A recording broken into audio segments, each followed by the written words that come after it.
एक बार एक गांव में कृति नाम की लड़की रहती थी। कृति गांव की ही एक कोठी में रहती थी, जहां कृति के बाबा गांव के सबसे बड़े जमींदार थे। लेकिन उसके पिता की जुआ खेलने की लत ने उसके पूरे परिवार और दौलत को बर्बाद कर दिया।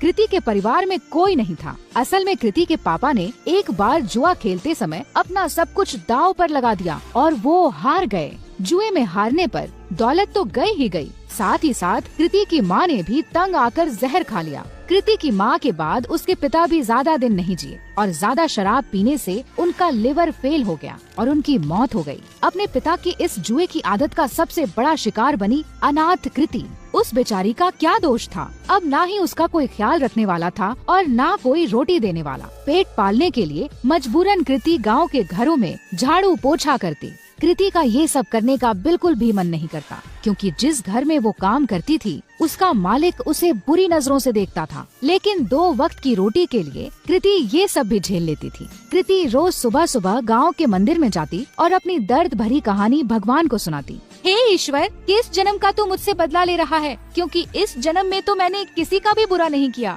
अब तू ही बता, अगर मेरा बाप जुआ खेलता था तो क्या इसमें मेरी गलती है? मैंने तो हर बार उन्हें जुआ खेलने से रोका, यहाँ तक कि रोकने के चक्कर में मार भी खाई, लेकिन हमेशा यह विश्वास रहा कि एक दिन तू सब ठीक कर देगा। मैंने तुझ पे भरोसा किया और तूने मेरे भरोसे का आज मुझे ये सिला दिया। न खाना है न कोई अपना, काम पे भी मालिक बुरी नजर से देखता है। क्या यही तेरी महिमा है?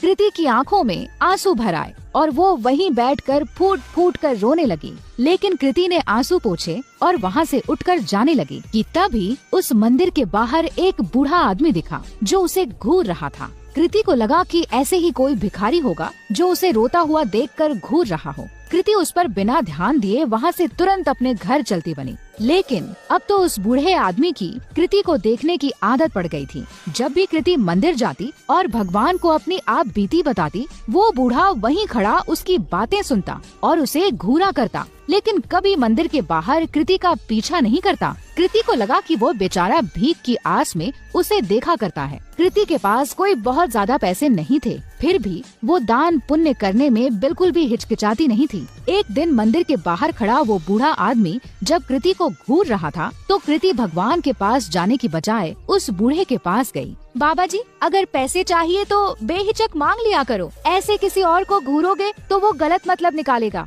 काश बेटा, तेरे जैसा साफ दिल भगवान ने सबको दिया होता। कुछ दे दे बेटा। कृति ने अपनी जेब से एक 10 का सिक्का निकाला और उस भिखारी के जेब में डाल दिया। बाबा जी, अभी इतने ही हैं, आगे जब ज्यादा कमाने लगूंगी तब ज्यादा दूंगी। अरे बेटा, सच्चे दिल से दिए गए 1 रुपए भी मैं खुशी खुशी रख लूं, फिर तेरे 10 रुपए तो लाखों के बराबर हैं। भगवान तेरा भला करे।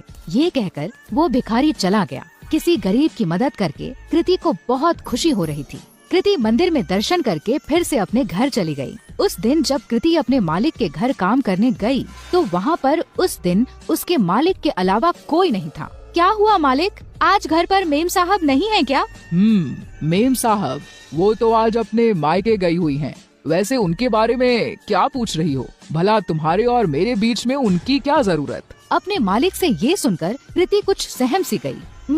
मालिक, मैं जरा घर की साफ सफाई कर देती हूँ। ये कहकर कृति घर की साफ सफाई करने लगी। अपने मालिक के डर के मारे आज कृति ने जल्दी जल्दी सारा काम खत्म कर दिया। लेकिन काम करके जैसे ही कृति घर जाने के लिए दरवाजे की ओर बढ़ी, वैसे ही उसका मालिक दरवाजे के सामने आकर खड़ा हो गया। मालिक, दरवाजे से हट जाइए, मुझे घर जाना है। लेकिन मालिक अपनी जगह से टस से मस न हुआ और वहीं खड़ा रहा। मालिक, दरवाजे से हटिए। ये कहकर जैसे ही कृति ने मालिक को दरवाजे से हटाने की कोशिश की, वैसे ही मालिक ने कृति का हाथ पकड़ लिया। अरे ऐसे कैसे जाने दूं? आज तो मौका मिला है मुझे। बीवी भी घर पर नहीं है, आज तो तुझे नहीं जाने दूंगा। ये कहकर मालिक तुरंत कृति पर लपका। डरी सहमी कृति तुरंत अपनी इज्जत बचाने के लिए भागी, लेकिन उसका मालिक उसका पीछा नहीं छोड़ रहा था। तभी एक कोने में कृति को डंडा पड़ा हुआ दिखा और वो उसके पीछे दौड़ी। अब की बार कृति का मालिक जैसे ही उसे पकड़ने के लिए लपका, वैसे ही कृति ने उस डंडे को उठाकर उस मालिक के सर पर दे मारा और तुरंत दरवाजे से निकलकर